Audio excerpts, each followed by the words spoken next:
day everyone. Welcome back to the HR Dialogue, the show where we explore human resources concept in a relaxed, fun and engaging way. I'm your host Meghasri, and today we are diving deep into a topic that affects every working individuals from interns to senior managers in pay management.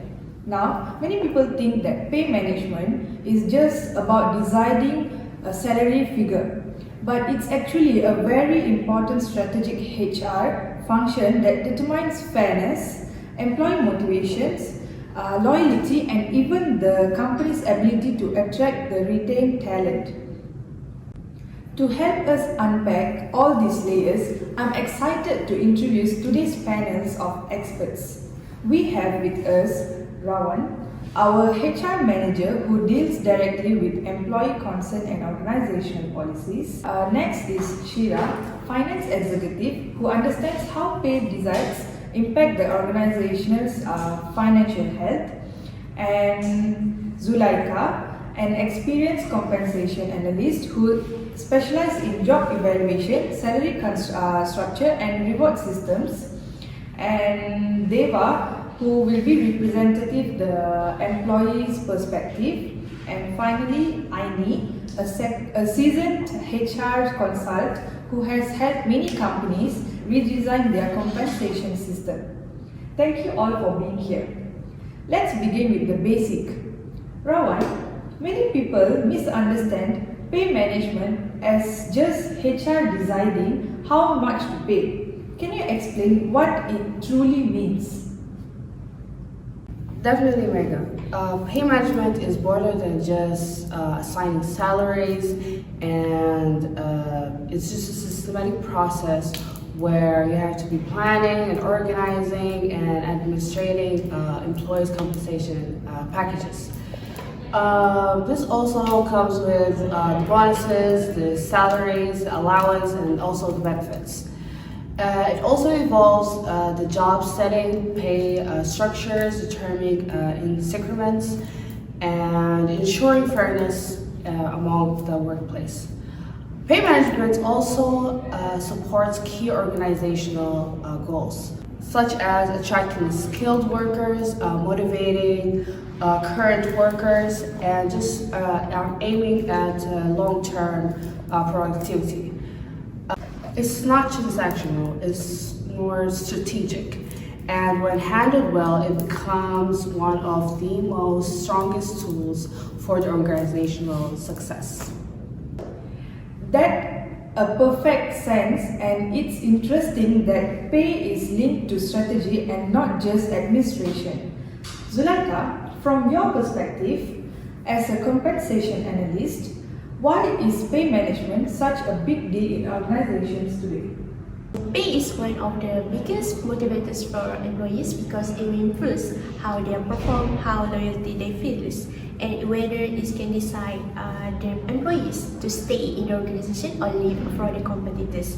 And also a well-management pay system that will help employees feel valued and respected.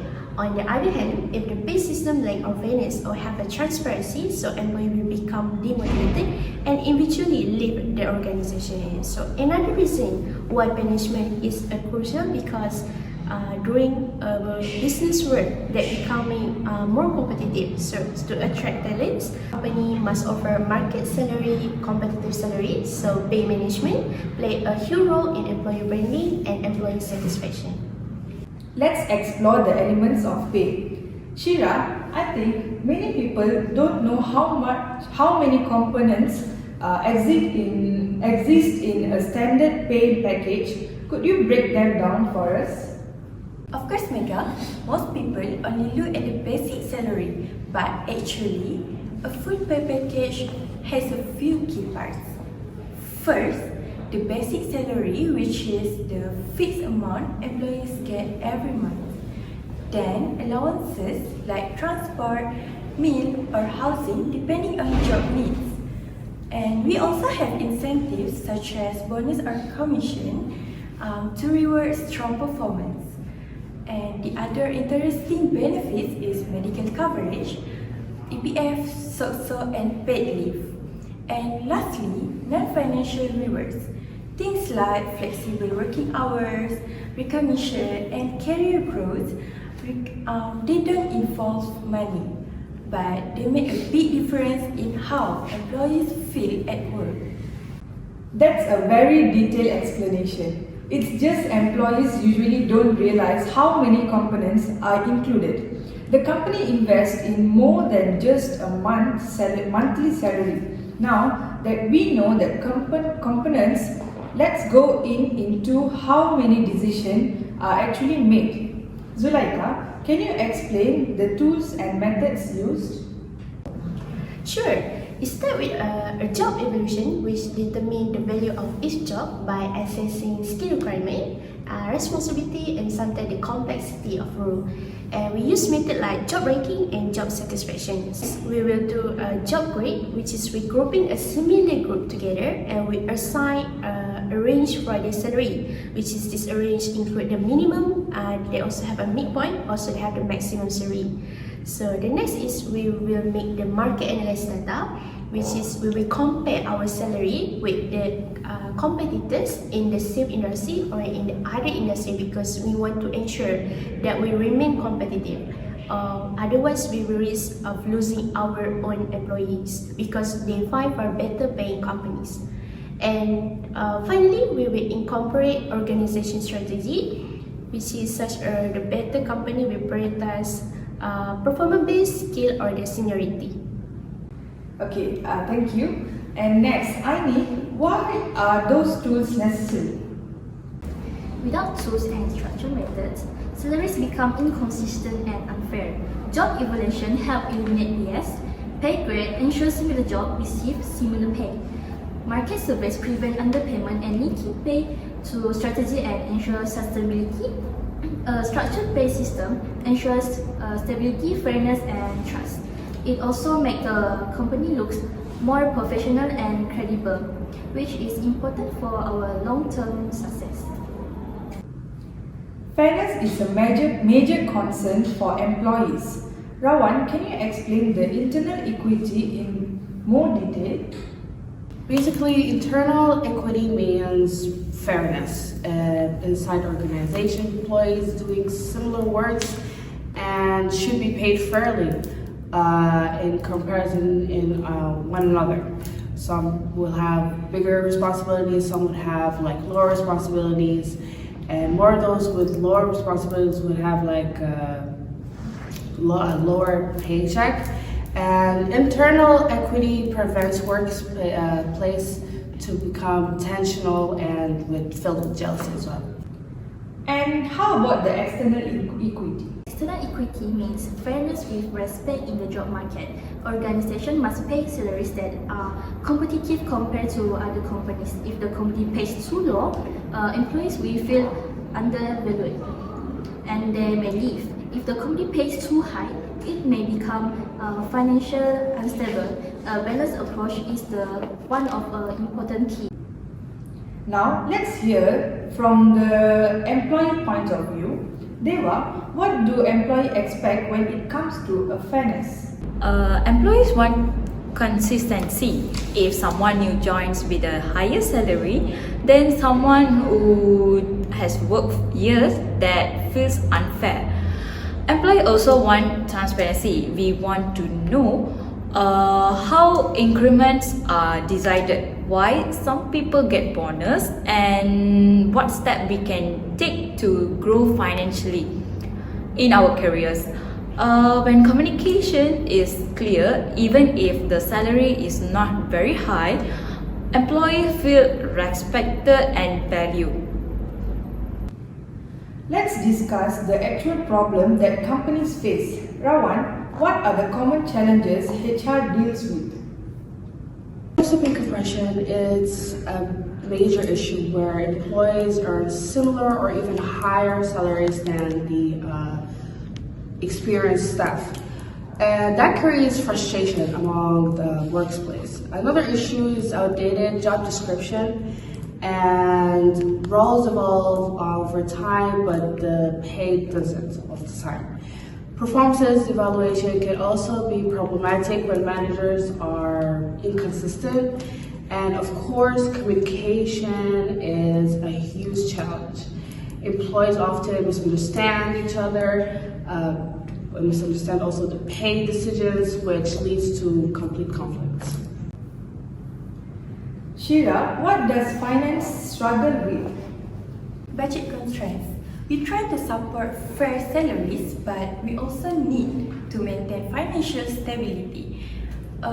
We must consider revenue, operating costs, and long-term plans. Sometimes HR wants immediate adjustments, but finance must plan step by step.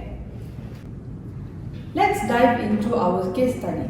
Imagine a company called Technova Solutions. Over the last 6 months, they have faced a sudden 30% increase in employee turnover.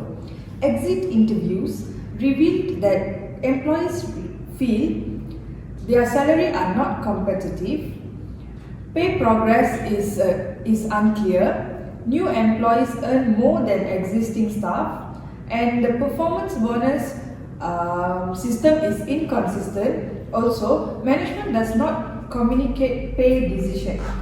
This is a serious situation. Let us discuss what the company should do. Okay, the first step is to conduct a full pay structure review. We need updated job descriptions, evaluate each job using structured methods, and correct any internal inequalities, especially pay compression. Transaction must improve. HR should hold briefing sessions and explaining the new salary structure, how increments work, and what criteria are used.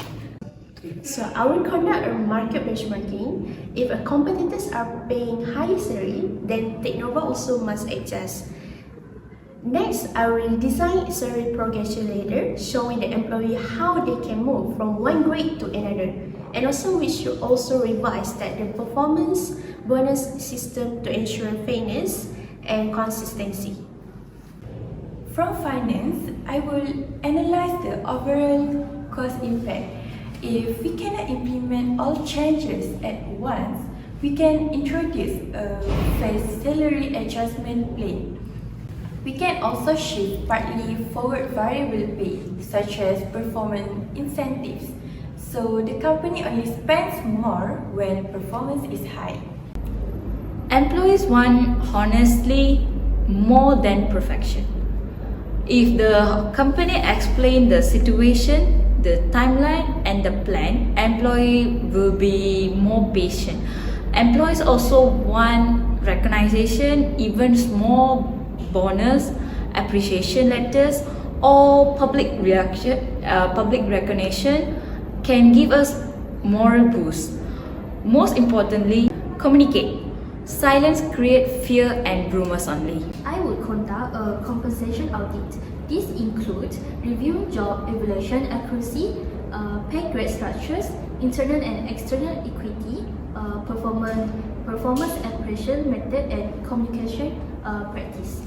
Then I would propose a long-term compensation strategy that aligns with business goals, not just temporary issues. I would also train managers on how to discuss salary matters professionally with their teams. Thank you, everyone. The case study clearly shows that solving pay issues requires collaboration. HR, finance, management, and employee must work together. So today, we learned that pay management is more than just a salary figure. It is about fairness, transparency, motivation, and strategy. A good pay system attracts talent and builds loyalty and reduces turnover. Zulaika, Shira, Deva, and Aini, thank you for sharing your expertise. And also thank you to Rawan. And thank you to our viewers who stayed with us. I'm Meghasri, your host. See you all next time.